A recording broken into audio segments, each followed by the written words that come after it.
my name is Lola Aneke, and I welcome you to Speak Dial on finding help with special needs. Today, I'll be sharing 6 research-based strategies to help build reading fluency in children and adults. So not only children struggle to read, both adults and children sometimes struggle to read. A lot of children with dyslexia struggle with reading, and sometimes they struggle with one of the components of reading or 2 or all the 5 components of reading, which are phonological awareness, phonemic awareness 2, vocabulary, reading fluency, and comprehension. Today, I'll be talking to us about reading fluency and how to use research-based strategies to help build reading fluency in children and adults. Okay? Now let's start by defining what reading fluency is. Reading fluency is ability to read quickly, effortlessly, accurately with expression. I'll give an example. So if I were to read the book Goldilocks, I don't have it here right now, but I'm just going to try and form a story or summarize it. So I say Goldilocks and the 3 bears. One day, Goldilocks went into the wood and found a big house. It was really tired, and she went into, now I'm just messing that up, but you can imagine me reading fluently without any error and without any effort and any error. Okay, so that's what reading fluency is.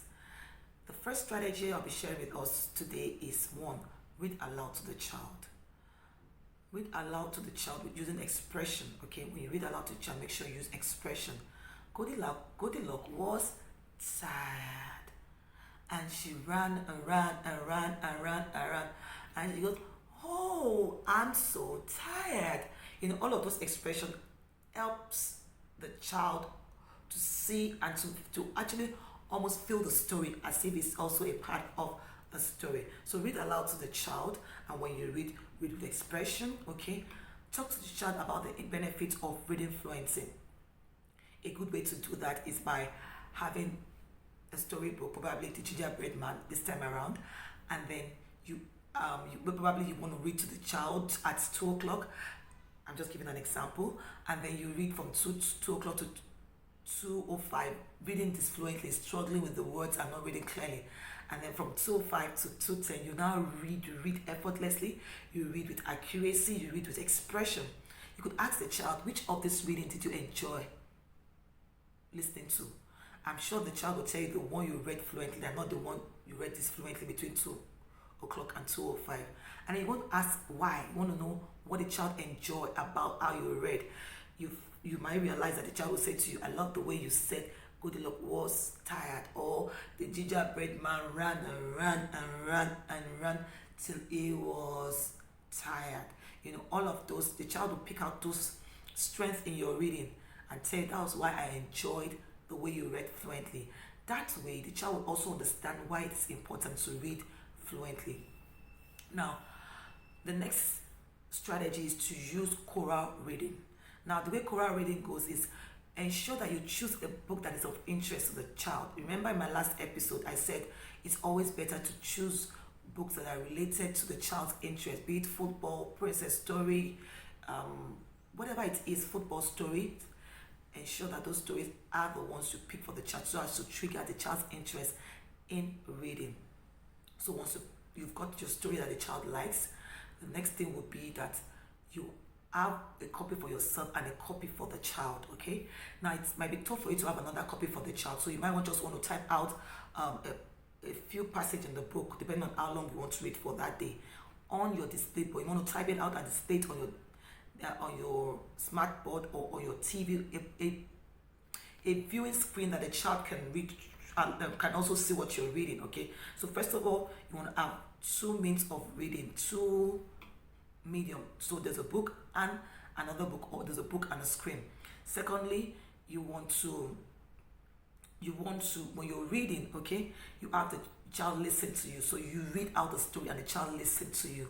And when you're reading, you read with expression, you read with accuracy, you read effortlessly, you read quickly, without error. Now, when you've done that, the next thing will be that you want the child to point at each word as you're reading. Okay, you have the child point at each word as you read. Then when the child points with you, then you have the child read along with you. After the child has read along with you, then you want to see if the child can read alone. So first thing, get a book of interest of the child. Second thing, make sure that there are 2 copies of the book or somewhere else the child can read. The third thing is that you want to read so that the child can listen to you. The fourth thing is that you want to read so that the child can point at the words you're reading. And then the fifth thing you want to do is you want the child to read along with you as you read. And then the sixth thing is you want to see the child can read independently. Now, the next strategy I'll be sharing with us is to use echo reading. Echo reading is very similar to choral reading. The only difference is that you read once, and then the second time the student read by themselves. Okay, so for example, when you have the book just the way you have it in choral reading, you want to read, okay, and then after reading you want the child to read by his or herself. So you've read Goldilocks and the Three Bears, and then you read the whole story, and then you want the child to read, which is more like echoing what you have read. But it depends on the child's level of ability to read, its reading level, before you can apply that kind of strategy. Now, the fourth strategy is to use repeated reading. When you're doing repeated reading, you want to check for speed, accuracy, and expression, and that's what you check with all of these strategies. So because that's what reading fluency is all about. So how you do that is you have the child pick a book or topic of interest, okay, then find a short paragraph from that or a short passage from that entire book. Then help the child find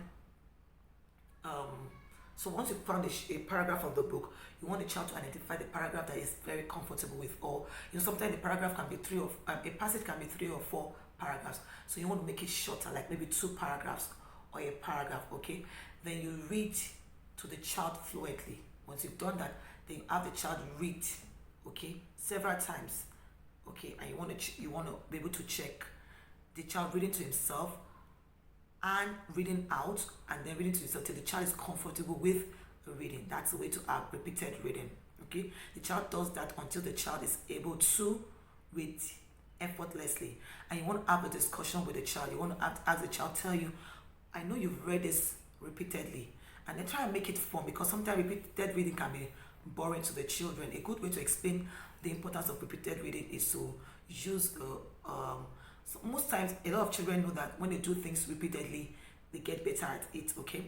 You want to use football, for example, that if you want to score a goal, the more you practice scoring that goal, the better you be at scoring goals. So when we do things over and over again, look for a story that can explain that to the child, okay? Now, several ways of doing that is by using oral repeated reading, paired repeated reading, and theater reading. Theater reading is so fun, because it's more like reading a storybook or doing like a theater. You know how you go to the theater and you watch people do a play or a drama to you. So you want to get a story, probably there'll be a narrator, there'll be the first person, act 1, act 2, act 3. Act 1 can have about 4 or 5 people performing. So each person will pick a part of a reading that they would act as a person, but they would have practiced it over and over again at different times until they are comfortable with reading. And then each person, so I might be the narrator, I talk, Shadi might be the one that talked about the first person that speaks in the first scene, and the same scene you can have another person that talks, and that's how reading theater goes. Okay, theater reading.